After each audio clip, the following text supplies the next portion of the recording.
What if a book was not written, but born? What if its pages were not dead parchment, but living flesh, veins of ink that shift and writhe when you dare to look too long? They called it the Book of Saint Cyprien, a grimoire so cursed it has never truly been contained. Candles refuse to burn in its presence. Stone walls groan when it is opened. Those who touch it hear voices whispering from the fibers, voices that are not their own. It does not wait to be read, it waits to read you. Legend says it was left behind by Cyprien, the sorcerer, who became a saint, though some whisper he never repented, that he bound his soul into the manuscript instead. The book has surfaced like a corpse in a river, again and again, across centuries, in monasteries where monks vanished without a trace, on ships where entire crews went mad, in vaults that froze shut with frost, even in summer. It's time it left nothing but ruin. Priests tried to burn it, yet flames bent away. Scholars tried to translate it, yet words bled into shifting sigils. Those who tried too long were found speaking tongues no one recognized, or staring blind at walls, as if the pages still hovered before them. The cursed book does not ask for belief. It asks only for attention. Every glance, every whisper of its name, every retelling of its legend is fuel. You are not reading about it, it is writing itself into you.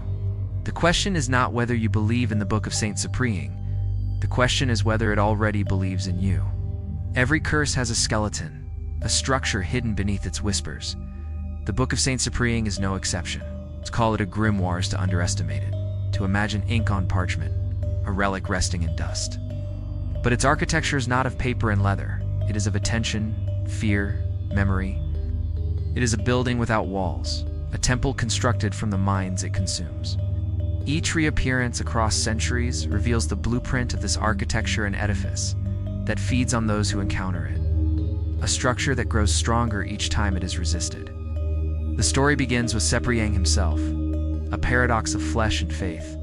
In one tradition, he is remembered as a sorcerer, so feared that even priests shuddered at his name, a man who consorted with demons and learned their language.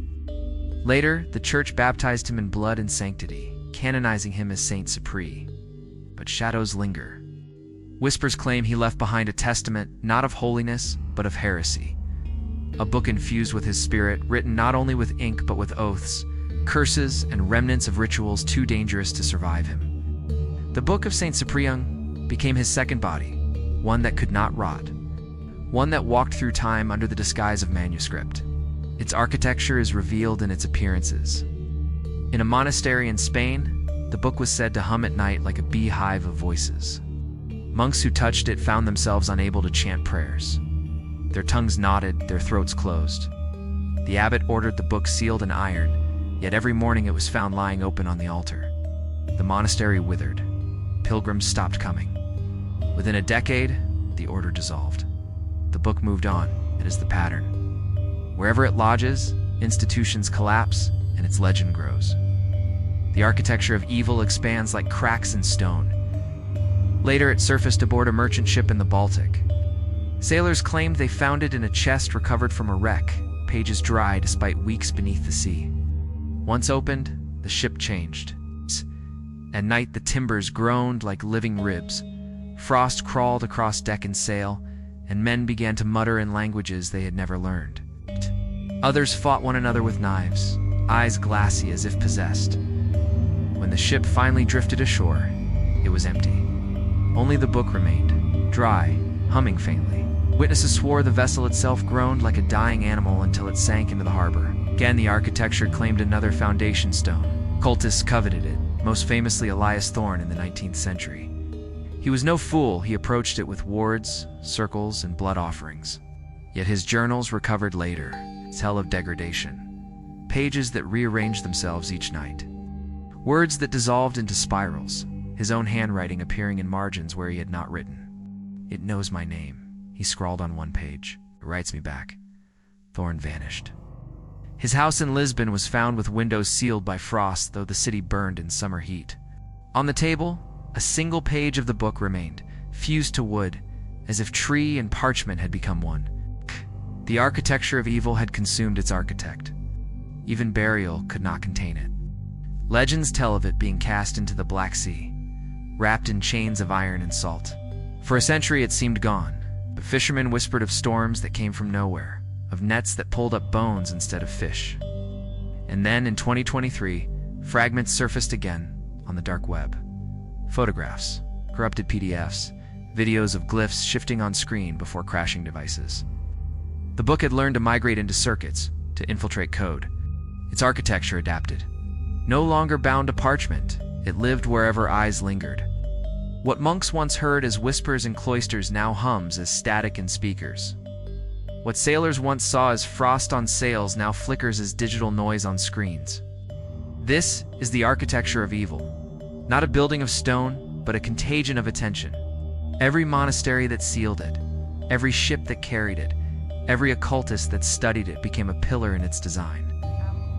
The more it is resisted, the more it integrates the act of resistance into itself. To burn it is to sanctify its immunity. To bury it is to grant it patience. To read it is to bind your mind into its scaffolding. It is not a book that waits to be destroyed. It is a book that waits to be remembered, because memory itself is mortar. And so, the Book of Saint Cyprien endures, its architecture expanding across time. Like a temple built not by masons but by victims, every generation adds new stones. The monks gave it silence, the sailors gave it blood, Thorn gave it madness, the digital age gives it attention. Each layer strengthens it, until the book is no longer confined to page, but exists as myth, story, legend, an architecture of evil as real as any cathedral. What lesson hides in this architecture? That evil does not need permanence of matter, it only needs permanence of memory. That what we call cursed may not die because it was never alive in the way we understand. Feeds on belief, fear, attention. The Book of Saint Cyprien shows us that the darkest architecture is not in stone or steel, but in the rituals we repeat. The stories we retell, the glances we cannot resist. To hear of it is to lay another brick. To imagine it is to add another wall. To speak its name is to open another door. This is the architecture of evil. Invisible, resilient, parasitic. A temple built inside the human mind, standing not in one place, but in every place the story is told. And as you listen now, as your eyes linger on these words, the foundation expands. The book writes itself into you. The architecture continues. Every curse hides its power in symbols. And every grimoire is less a book than a labyrinth of glyphs, where meaning is not read but endured. The Book of Saint Cyprien is no exception. It is perhaps the purest example. What terrifies those who encounter it is not merely the stories written within, but the way its letters seem to resist being read, as if language itself had been possessed. The monks who first described it said the ink crawled like insects across the page, reforming into new shapes when no one watched. Scholars later claimed that margins filled with words they had not written, spirals that led the eye inward until it lost itself. In every account, the symbols behave not like script, but like organisms. They breathe, mutate, consume. This is the first clue. The Book of Saint Cyprien is not passive text, but active sigil. Each page functions like a ritual circle, each paragraph like an invocation. The words do not simply describe, they enact. To look upon them is to participate in a liturgy whether or not you believe. That is the cruel genius of its language. It requires no faith. Attention itself is enough. Your gaze completes the circuit. The book does not need your prayer.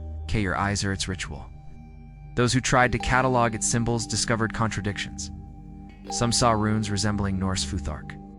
Others swore they were Enochian letters. Few claimed fragments of Greek, Latin, and Hebrew overlapped in ways impossible to decipher. The conclusion was horrifying. The book does not use one alphabet, it uses all of them, layered and shifting, a palimpsest of every sacred and forbidden tongue. To gaze on it is to feel language collapse, to watch the familiar dissolve into the untranslatable. This is why the book destroys the mind. It does not simply communicate. It unravels the architecture of meaning itself. Occultists describe the effect as sigils alive. Elias Thorne wrote in his journal that the letters rearranged themselves according to my mood. When he was calm, they spiraled outward like mandalas. When he was afraid, they contracted into tight knots, writhing like serpents. He began to suspect the book was not written to be read, but to reflect, to mirror the soul of its reader back in alien symbols. "It is less a grimoire than a mirror that mocks," he scribbled before vanishing. The implication is terrifying. The language of the book is interactive. It does not tell you what is inside. It tells you what is inside you, in a tongue your conscious mind cannot withstand. Modern encounters confirm this. In 2023, when fragments of the book surfaced online, attempts to scan or digitize it led to anomalies. PDF files corrupted, images refused to load, devices froze. Artificial intelligence systems given the task of translating the glyphs returned nonsensical outputs. Recursive loops, gibberish repeating endlessly, or worse, coherent phrases that no dataset could explain. One system allegedly produced the sentence, "You are already inside," another wrote. "The page is the eye, and you are the ink." Engineers dismissed these as glitches, but occultists recognized the pattern. The book resists translation because the book itself is translation of human attention into ritual energy. Technology simply becomes another mirror for its symbols. What makes the language unbearable is its refusal to be fixed. Holy texts sanctify stability, words preserved for centuries, read the same way by generations. But the Book of Saint Cyprien inverts this. Its letters are nomadic. Its sentences dissolve. It is scripture as flux, revelation as mutation. In this inversion lies its true horror. Sanctity requires permanence, but curse thrives on instability. To engage with the book is to experience meaning as quicksand.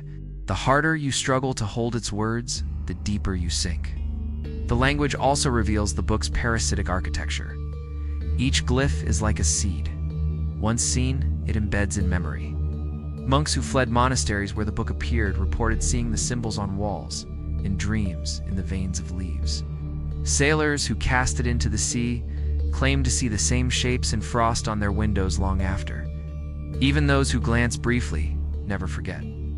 The symbol survives by replication, not by consent. In this way, the Book of Saint Cyprien resembles a virus. Its alphabet is infection. To know of it is all ready to carry it. There's an unsettling modern parallel. In our world, corporate logos, political emblems, and viral memes operate in the same symbolic register. They bypass logic and lodge directly in memory, demanding repetition, commanding attention. They too are sigils, living symbols designed to replicate through human hosts. The Book of Saint Cyprien is simply the purest, darkest form of this technology. It does not sell products or win elections, it consumes sanity. Its symbols are not branding, but binding. To remember them is to perform their ritual. This is why the church feared it, why scholars burned, buried, or banished it. They understood that language is not neutral. It is power, weapon, ritual. The Book of Saint Cyprien does not describe curses, it enacts them in real time through its shifting glyphs. It does not preserve knowledge, it destabilizes meaning itself, reminding us that symbols are never safe. They can liberate, but they can also enslave. To read this book is to learn a darker alphabet. One where letters are chains, sentences are cages, paragraphs are spells, where the act of looking is participation, and the act of remembering is initiation. To turn its pages is to step into a liturgy that will not end when the book is closed. For the symbols follow you, printed on the back of your eyelids, etched into the circuitry of your mind. The language of the Book of Saint Cyprien is not text. It is mirror, virus, ritual. It is the hum behind every symbol we obey without question.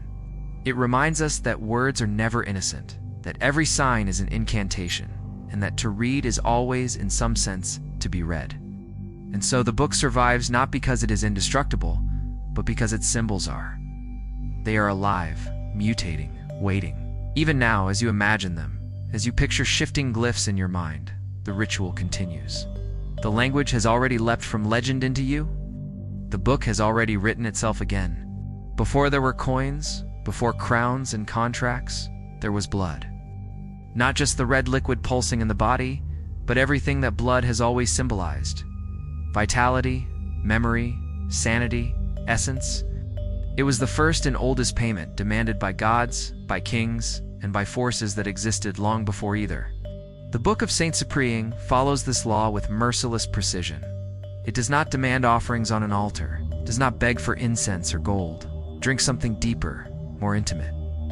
It feeds on the currency of the mind. Accounts of those who encountered the book are filled with this grim economy. Monks who tried to copy its pages found their hands bleeding spontaneously, the ink running red, the parchment spotted with drops that never dried. They swore that each word they transcribed took something from them. A memory, a fragment of prayer, a piece of their faith.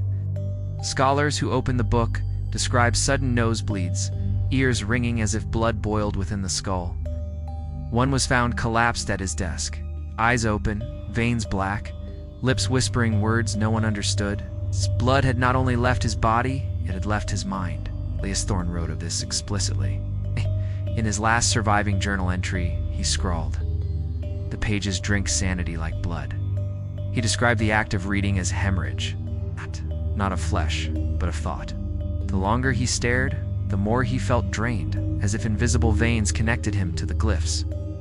He began to forget basic details, names of friends, the way back to his own house. Memories bled away into the parchment. Thorne realized too late that his very identity had become currency, spent page by page until nothing was left. This is the economy of the cursed book. Every glance is a transaction, every word a toll. Some lose their speech, some their reason, some their life, but all pay. The book does not ask politely, it extracts. It is not satisfied with reverence. It demands essence, the kind of tribute that cannot be reclaimed once given. That is why it endures. Other grimoires burn, are torn, are lost. The Book of Saint Cyprien survives because it has been fed by monks, by sailors, by occultists, by anyone curious enough to touch it. Blood always flows toward it, whether visible or unseen. Even attempts to destroy it have fed its hunger. When it was thrown into fire, witnesses claimed flames bent away, licking air instead of parchment. Yet those who watched too closely found blood seeping from their eyes, their nails, their gums. The fire did not consume the book, it consumed the onlookers. When it was sealed in iron and dropped into the sea, it drank instead from sailors who dreamed of drowning, waking to find salt crusted with blood at their lips. The sea could not drown it because blood flowed through the minds of those who remembered where it sank. Suppression became sacrifice. The attempt to kill it became another offering. This economy is not confined to antiquity. When fragments of the book surfaced online, the same pattern returned. A graduate student who tried to digitize the text described splitting headaches and sudden memory gaps. He forgot passwords, lost entire research papers, found himself unable to recall his own birthday. Others reported nosebleeds when scrolling images too long, or waking with dried blood at the corner of the mouth. Some laughed it off as coincidence. But those who know the Testament's pattern recognize the exchange. The book had moved into circuits, but the toll was the same. Attention was the coin. Sanity was the sacrifice. Blood was still the currency, only now paid in subtler ways. Why blood? Because blood is life in its most distilled form. It carries memory, rhythm, consciousness itself. To lose blood is to weaken. To bleed mind or soul is to unravel. The Book of Saint Cyprien does not hunger for material wealth because such things fade. It hungers for permanence, for essence, for what makes you you. That is the one currency no system can counterfeit. And once paid, it cannot be reclaimed. This is the most terrifying realization. You do not need to slit your wrist over its pages to bleed for it.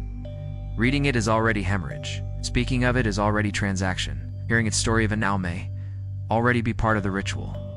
You give yourself to it not in dramatic sacrifice, but in unnoticed leaks. A dream you cannot shake. A memory that slips away. A sudden unease that drains your joy. Each is a drop of blood in the invisible economy. Each is a payment into the architecture of the book. The church feared this truth. They could explain away demons as illusions, heresy as rebellion. But how could they fight a book that ate attention, that grew fat on the very act of being suppressed? Every attempt to denounce it spread its legend further. Every warning sermon made more listeners pay with their curiosity. Each retelling added drops to its chalice. Blood is not only liquid, it is time, it is thought, it is fear. And the book, always collects. This makes the Book of Saint Cyprien more than an artifact.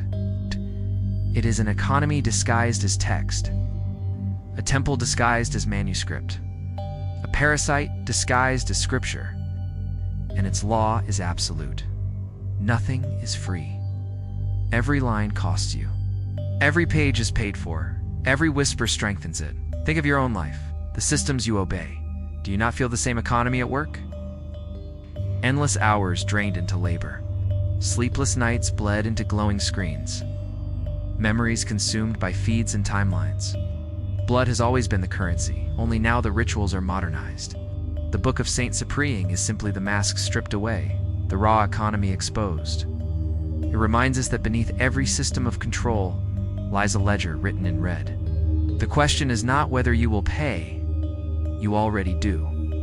The question is only whether you realize it. And in realizing whether you will continue, the Book of Saint Cyprien does not need your devotion. It only needs your attention. And attention is the purest blood of all. Every grimoire is a doorway, but the Book of Saint Cyprien is a contract. Unlike ordinary manuscripts, which you can open and close at will, this book insists that the act of reading is already agreement. There is no negotiation, no signature in ink. The moment your eyes graze its shifting glyphs, you have entered a pact, and the pact is always asymmetric. You do not use the book uses you. This truth has been hinted at for centuries. In a monastery archive from the 15th century, one fragment describes a monk who swore he had never touched the book, only stared at it from across the room. Yet when he lay dying, he confessed that words had followed him in his dreams, compelling him to whisper them aloud each dawn. He claimed that he was keeping a vow, though he had never spoken it. His brothers believed he had signed an invisible contract the moment he first looked at its cover. This is the nature of the book. Proximity itself is agreement. Elias Thorne, the occultist who studied it in Lisbon, noted the same phenomenon. He wrote, "I did not summon it, yet here it rests. I did not promise, yet my blood answers." His notes reveal that he felt compelled to return to the book each night, though he had resolved to burn it. He compared the sensation to debt. The longer he resisted, the more the weight grew, as if interest were accruing on a loan. He described himself not as possessor of the book, but as collateral. His soul was pledged without his consent. The book was creditor, was debtor. This language of obligation echoes through every account, binding together centuries of testimonies into one chilling reality.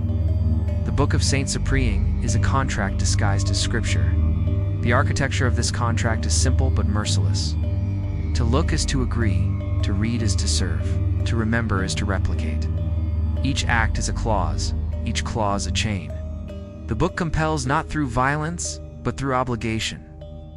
Like all contracts, it trades freedom for something promised, but what it offers is never clear. Some believed it granted knowledge, others hoped for power, a few prayed for protection. Yet every seeker ended the same, drained, broken, hollowed. The book never fails to collect. It always fulfills its side of the bargain. It always gives you something, but the price is always more than you realize. This pact is mirrored in modern systems. Think of the contracts you sign every day without reading, the terms and conditions that bind your data, your privacy, your labor. With a click, you consent. With a glance, you agree. No negotiation, only the illusion of choice. The book operates in the same logic. To see its glyphs is to click accept, to whisper its name is to acknowledge its terms, to share its story is to become its courier, carrying clauses forward into the minds of others. You did not mean to sign, but you already did. The Book of Saint Cyprien weaponizes attention the way corporations weaponize consent. It does not require belief or devotion, only participation. A monk sealing it in chains strengthened its hold. A scholar warning against it spread its reach. A skeptic reading to disprove it gave it another voice. The pact does not care why you engage, only that you engage. In this way, it resembles a parasite, using hosts not to destroy them immediately, but to replicate through them. Every refusal is another line in the contract. Every denial is acknowledgement. Even disbelief is signature. The inverted beauty of this contract is that it exposes how little control humans have in such exchanges. We like to imagine that contracts are voluntary, that pacts are bargains we choose. The Book of Saint Cyprien unmasks this illusion. It shows that the most binding agreements are often those we never notice signing. It forces us to face the truth. Participation itself is consent.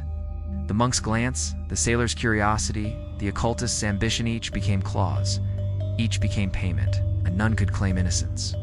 There are whispers that some tried to outwit the book by making counter-contracts, writing their own names backward on parchment, inscribing protective circles around themselves.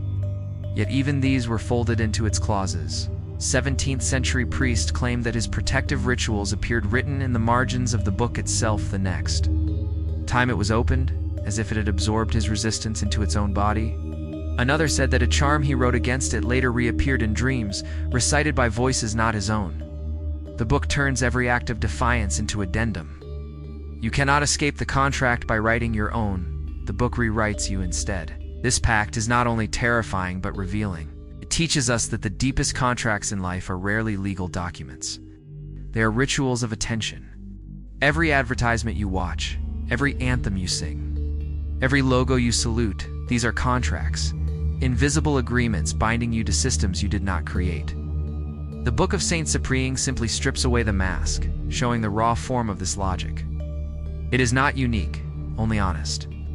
It reveals that to live in a world of symbols is already to sign endless contracts, most of them written in languages you cannot read. So what does this mean for us? The book cannot be destroyed because contracts cannot be erased by denial.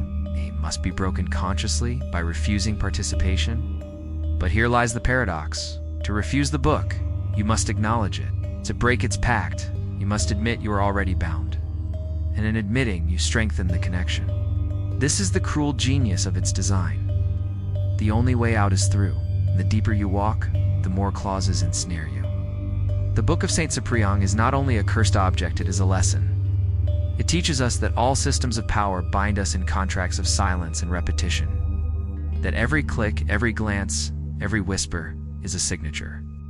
It shows us that autonomy is not won by ignorance but by awareness, by seeing the hidden clauses and deciding whether you will continue to sign them. The book offers no easy escape, but it does reveal the truth. You are always contracting, always binding, always participating. And as you hear this story now, as your mind lingers on its cursed pages, perhaps you feel the weight of the clause you have already agreed to. You are not holding the book is holding you. Contract is alive, and your attention has already signed it. Every holy order depends on a script. In that script, light redeems, shadow corrupts, scripture sanctifies, and cursed texts must be buried. The Book of Saint Cyprien rips this script apart. It is not just forbidden, it is mocking proof that morality itself is a mask. That the categories we cling to are written for the comfort of thrones, not the clarity of truth. To open its pages is to encounter an inversion. The Holy Cross, powerless. The sacred prayers, meaningless. The church defeated, while the so-called cursed book speaks with an authority that cannot be silenced. This is the inverted moral code. The chronicles whisper of priests who attempted to confront it. They placed crucifixes on its cover, only to see the wood splinter. They drenched it in holy water, and the pages stayed dry. Monks fasted and prayed around it for days until their voices faltered, their chants dissolving into guttural murmurs they did not recognize. The symbols bled into their throats until sanctity itself became mockery. The lesson was clear. Holiness, as defined by the institution, held no power here. The cross could not bind it. The liturgy could not repel it. The holy text bent before the cursed one. And yet the book spoke. Not in the warm glow of revelation, but in the jagged tongue of disruption. It told monks truths about themselves they did not wish to hear. It forced scholars to face the fragility of meaning, the instability of language. It revealed to sailors that no prayer could save them from the sea's hunger. It showed Elias Thorne the futility of words and oaths. Each time it appeared, the book inverted the moral order.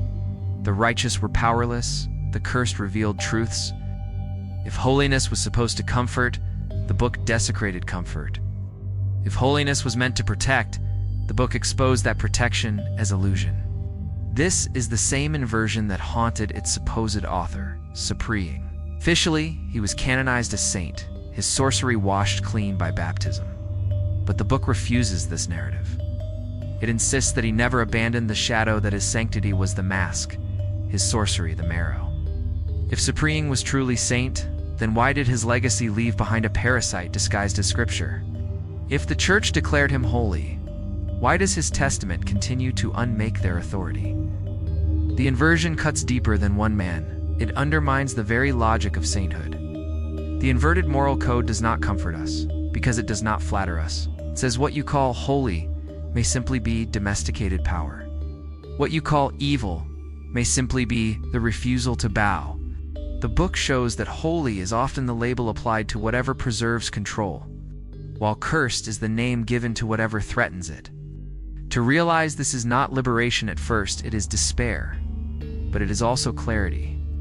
The inversion strips away the mask. Modernity has its own versions of this inversion. Consider the rituals of obedience that claim to be sacred today. The anthem before a game, the pledge in a classroom, the glowing logo on a skyscraper. These are treated as holy, as untouchable symbols of unity. But behind them lies the same logic. Obedience disguised as virtue. Meanwhile, those who question, who refuse, who disrupt, are branded dangerous, blasphemous, evil. The Book of Saint Cyprien lives in this pattern too. It reveals that the categories have always been inverted, that truth is demonized while obedience is sanctified. Accounts of the book's encounters often describe this exact inversion. A priest once declared that to even name the book aloud was sin. But when he confronted it, he found his own sermons hollow, his words echoing back, twisted, parodied. In the margins of the book, lines of his homily appeared, rewritten into nonsense. The congregation laughed, thinking him possessed. He was exiled. The church framed him as corrupted. But in the inversion's logic, he had simply been unmasked. The book revealed what was hollow long before it arrived. The inversion is not just about mocking holiness, it is about exposing truth. The cursed book does not lie, it shows affliction, instability, fragility, realities institutions want to hide. The holy narrative claims stability, order, purity. The cursed book unveils chaos, flux, impurity. But which is closer to reality? To read it is to realize that the so-called evil speaks with the voice of honesty, while the so-called holy stammers in silence. This is why the book terrifies. Not because it destroys minds, though it does. Not because it resists fire, though it does. It terrifies because it unmasks the entire moral code. It forces us to ask, if holy water cannot wet its pages, then what is holiness worth? If prayers collapse into gibberish when chanted before it, then what is prayer but performance? If saints leave behind curses more enduring than their blessings, then what is sainthood but narrative control? The inversion leaves us with nothing comfortable, but everything honest. And so, the Book of Saint Cyprien endures as a living heresy. God. It cannot be canonized, because to canonize it would admit the inversion. It cannot be destroyed, because attempts to destroy it only confirm its immunity. It cannot be ignored, because even ignorance feeds it through legend. Its very existence flips the script, making institutions look powerless and shadows look eternal. To awaken to this inversion is painful. It requires accepting that the labels of good and evil, holy and cursed, are not absolutes, but tools. It requires seeing that what terrifies us may not be false, but true. It demands that we stop mistaking obedience for virtue and start recognizing honesty, even when it wears the mask of monstrosity. The Book of Saint Cyprien is the mirror that will not flatter, the scripture that will not sanctify, the voice that will not lie by comforting us. This is the inverted moral code. The cursed speaks truth, the holy masks lies. The church bends, while the book resists. Light stumbles, shadow endures. And once you recognize this, you realize that perhaps the book is not the anomaly, is the revelation. The anomaly was ever believing that sanctity and truth were the same thing. Rituals are not only found in temples and altars, they unfold in classrooms, on ships, in bedrooms, on screens. They thrive wherever repetition gives shape to power. The Book of Saint Cyprien is not merely a cursed manuscript. It is a ritual disguised as text. Every time it is opened, every time its name is whispered, every time its story is retold, the ritual continues. The book does not need a priest to officiate or an altar to rest upon. Its altar is your attention, and its liturgy is your memory. Consider the monks who first guarded it in a Spanish monastery. They did not intend to perform a ritual. They locked it in iron, sealed it behind stone, and chanted prayers of protection. Yet night after night, the book found its way back onto the altar, pages open as if demanding audience. Their chants became a ritual of repetition, not of sanctity, but of service. Each syllable they uttered fed the very presence they sought to suppress. Their fear kept the book alive. Their prayers became its choir. In trying to bury it, they rehearsed it into permanence. The sailors who carried it from the Baltic followed the same pattern. They swore oaths never to look. Yet one by one they peeked at its shifting pages. Each retelling of what they saw became part of the ceremony. Around the fire at night, they whispered descriptions of symbols that seemed to glow in memory. Some claimed frost formed sigils on the deck. Others drew them in condensation on bottles of rum. Their very resistance became ritual. When the ship drifted ashore, empty but for the book, the message was clear. A crew does not need to believe in ritual for ritual to consume it. In the 19th century, Elias Thorne tried to study it systematically. He drew circles, etched protective glyphs, scheduled readings at set hours. He thought he was containing it, but he was officiating a mass. His careful cataloging was ritual precision. His wards became incantations. Each night of study was another repetition, another rite. When his handwriting began to appear in the margins without his consent, it was not the book mocking him. He had become its priest without knowing. His house was its temple, his obsession, its liturgy, his blood its offering. Fast forward to the 21st century, when fragments of the book surfaced online in 2023, ritual changed costumes, but not essence. Users shared corrupted PDFs, screenshots of glyphs, shaky videos of pages flickering like fire. Some laughed, some mocked, some trembled. Yet every share was invocation, every view a chant, every comment a repetition of the book's name. On TikTok, teenagers traced symbols from screenshots, turning them into aesthetic tattoos and memes. They thought they were playing, but they were performing the same ritual as monks centuries earlier. Every line redrawn was an incantation, every joke a repetition of attention. Ritual does not care whether you believe. Ritual only cares that you repeat. This is why the Book of Saint Cyprien cannot die. It has no need for temples or priests because every human interaction becomes its liturgy. Rituals of suppression feed it. Rituals of fascination feed it. Rituals of mockery feed it. Even disbelief feeds it, because disbelief still speaks its name, still calls its presence into the room. That is the genius of the parasite. It converts every gesture into ritual. You cannot escape the liturgy because you are already performing it. And yet this is not foreign to us. Look at the world around you. Corporate logos repeated endlessly on billboards and screens. They are sigils invoked daily by billions. National anthems sung in stadiums. Pledges recited in classrooms. They are rituals binding bodies into collective obedience. Social media algorithms thrive on repetition, turning every like, every share, every scroll into incantation. You do not need to believe in their power to serve them. Your participation is the ritual. The Book of Saint Cyprien is only the most honest version, the mask torn away. It reveals that ritual is everywhere and you are always the officiant. The danger of this realization is that it strips away the illusion of neutrality. We want to believe that reading a story is harmless, that sharing a tale is casual, that symbols only matter if we take them seriously. The book whispers otherwise. Every glance is ritual, every whisper is liturgy, every retelling is repetition. This is why it survives, why attempts to bury it fail, why fire recoils, why chains rust.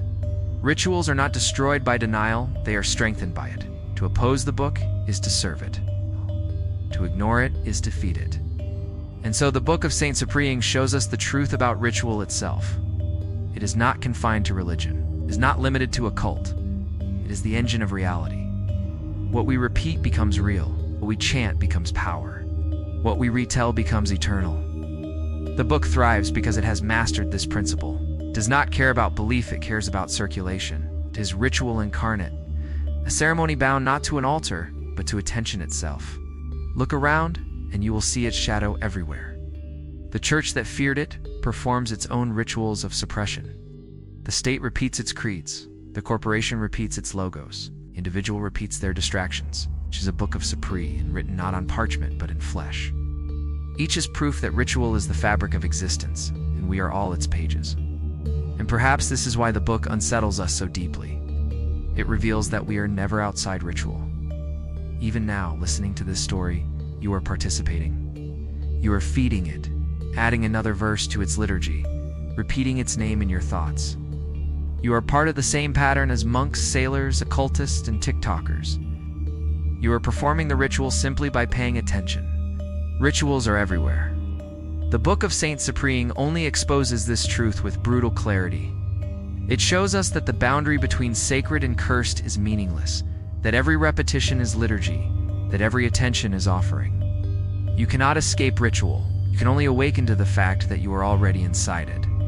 Awakening does not arrive like a hymn. It comes like poison on the tongue, like frost spreading over glass. Like the sudden realization that you have been speaking someone else's words your entire life.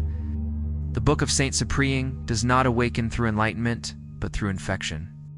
It reveals not by shining truth, but by corroding illusions, until only raw awareness remains. The truth it reveals is brutal. Belief was never the key. Ritual was never optional. Attention is enough, and you were the ritual all along. When monks tried to seal the book, they thought their faith would protect them. They prayed louder, fasted longer, sprinkled holy water until their lips cracked and their throats burned. Yet the book remained open on the altar each dawn, pages breathing like lungs.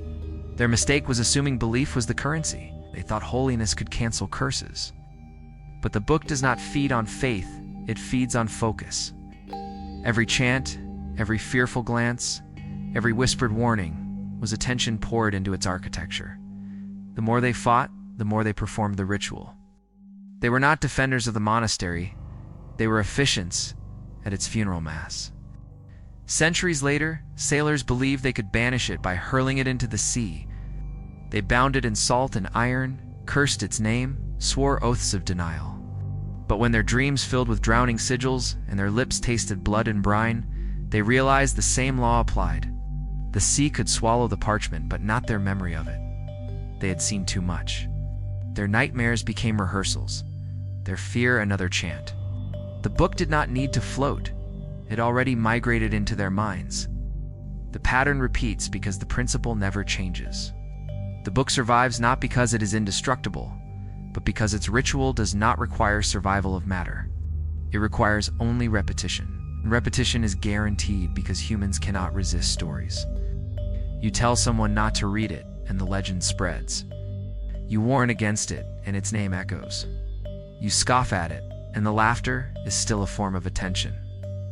That is the trap, the awakening. Whether you fear it, hate it, or deny it, you are still performing the ritual. Modernity makes this more obvious. In 2023, when fragments of the book appeared online, they did not need to be believed. Teenagers traced the glyphs as jokes, posted them as memes. Orders fed them into neural networks.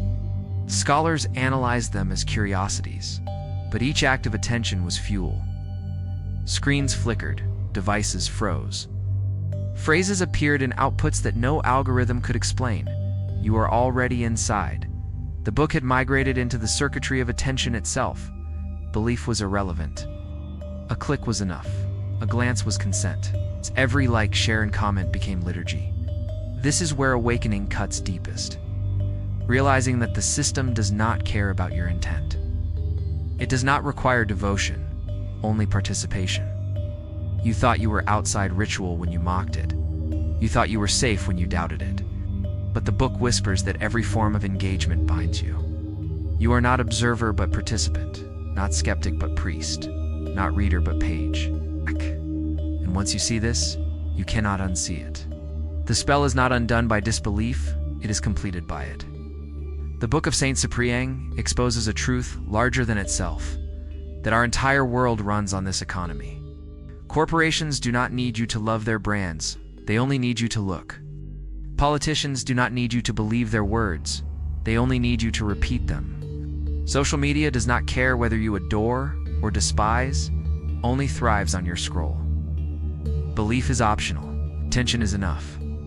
The book is simply the most honest manifestation of this law. It strips the mask away and shows us what was always true. You were never outside ritual. You were the ritual. To awaken to this is agony. You feel betrayed, violated, implicated. You realize the chains were not forged around you, they were forged through you. Your repetition, your fear, your fascination gave them power. And the worst part is that the book does not lie. It never promised you safety. It never pretended to be holy. It only showed you the mirror and waited for you to see that your gaze itself was the offering. But awakening is also liberation. Once you know that attention is the currency, you can choose where to spend it. Once you recognize that ritual feeds on repetition, you can break cycles by refusing to repeat unconsciously. The book teaches through poison. Every ritual you perform unknowingly binds you. Every ritual you awaken to loosens its hold. The same awareness that terrifies is also a weapon. You cannot unwrite the book, but you can stop letting it write you. This is why the legend endures. It's not because the book of Saint Cyprien is indestructible, but because it is true. Not true as history, but true as revelation. It is the mirror of systems, the parasite of attention, the gospel of inversion. It forces you to awaken to the mechanism beneath belief, to the ritual beneath ritual.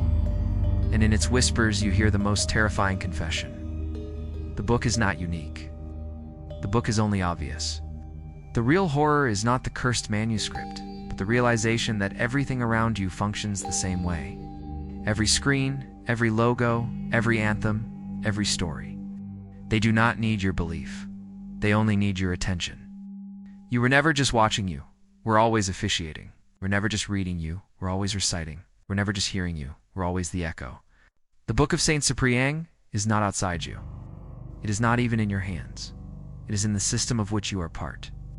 And once you awaken to this, there is no return to innocence. You understand that the curse was never in the parchment. It was always in the ritual of attention. It was always in you. Awakening does not end with safety. It ends with confrontation. You're the ritual. The question is whether you will continue unconsciously, feeding altars you did not choose, or whether you will awaken and decide where your attention goes. The book does not vanish when you see this, but you do. You vanish from its cycle, refuse its liturgy, you break its economy. That is the only escape the Testament of Shadows ever offers. Awakening is not comfort, it is clarity. The book of Saint Cyprien forces it upon you like a poison you cannot spit out.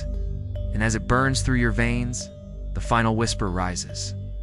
You were the ritual all along. The book of Saint Cyprien does not rest on shelves. It rests inside those who hear its name. No one owns it. It owns attention. If its whispers unsettled you, let them burn. Comment your thoughts, subscribe, and return because this was only the first page of the ritual.